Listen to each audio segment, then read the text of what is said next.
তিনিজন ডেকা পণ্ডিত। উজনি ফালৰ তিনিজন ডেকাই নৱদ্বীপত পঢ়ি পণ্ডিত হৈ ঘৰলৈ উভতি আহিছিল। বাটে বাটে আহি থাকোঁতে তেওঁলোকে এদিন মহৰ খোজ এটা দেখা পালে।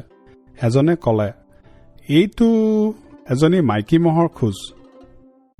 আন এজনে ক'লে, মহজনী গাভিনী। তৃতীয়জনে মাত লগালে, মহজনীয়ে এইমাত্ৰ মতা পোৱালি এটা প্ৰসৱ কৰিছে। তেওঁলোকৰ কথা সঁচানে মিছা জানিবৰ নিমিত্তে তিনিওজনে মহৰ খোজে খোজে গৈ মহজনী পাই দেখিলে যে সকলো সঁচা। এই মহজনী এজন ৰজাৰ। 3 দিনমানৰ আগৰে পৰা মহজনী হেৰাইছিল। ৰজাই মহ বিচাৰিবৰ নিমিত্তে কেইটামান মানুহ পঠিয়াই দিছিল। মানুহকেইটাই বিচাৰি আহি হেৰুৱা মহজনী আঁতৰৰ পৰা দেখি তাইৰ ওচৰ চাপিল আৰু 3জন মানুহে মহজনীক বেঢ়ি থকা দেখি মহে সৈতে তেওঁলোকক চোৰ বুলি ধৰি লৈ গ'ল। সিহঁতে মহজনী খুটিত বান্ধি তেওঁলোক তিনিওকো মহ চোৰ বুলি ৰজাৰ আগত দিলেগৈ।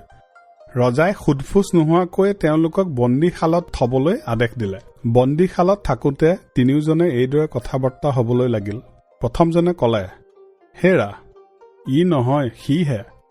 দ্বিতীয়জনে, কিয়? সি হোৱা হ'লে তেনে নকৰিলেহেঁতেন নহয়।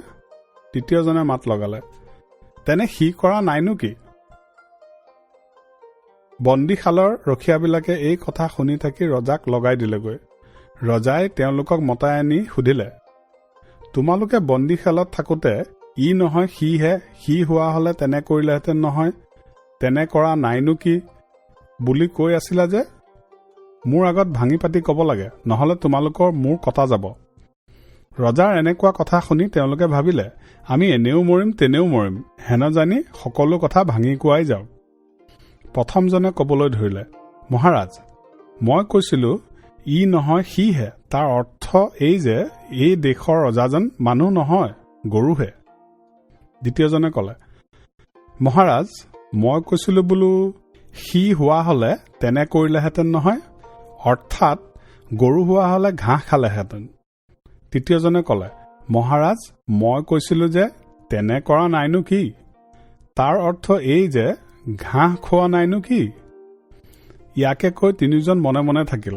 ৰজাই আকৌ সুধিলে, তোমালোকেনো কি বাবে মোক গৰু পাতিছিলা? তাৰ সজ উত্তৰ দিব পাৰিলে তোমালোকৰ প্ৰাণ ৰক্ষা পৰিব, নহ'লে তিনিও কটা যাবা হওক। প্ৰথমজনে ক'বলৈ ধৰিলে, মহাৰাজ, আমি তিনিওটি বামুণৰ ল'ৰা। ভাটিৰ নৱদ্বীপত কেইবাবছৰো নানান সংস্কৃত শাস্ত্ৰ পঢ়ি পণ্ডিত হৈ আহিছোঁ হওক।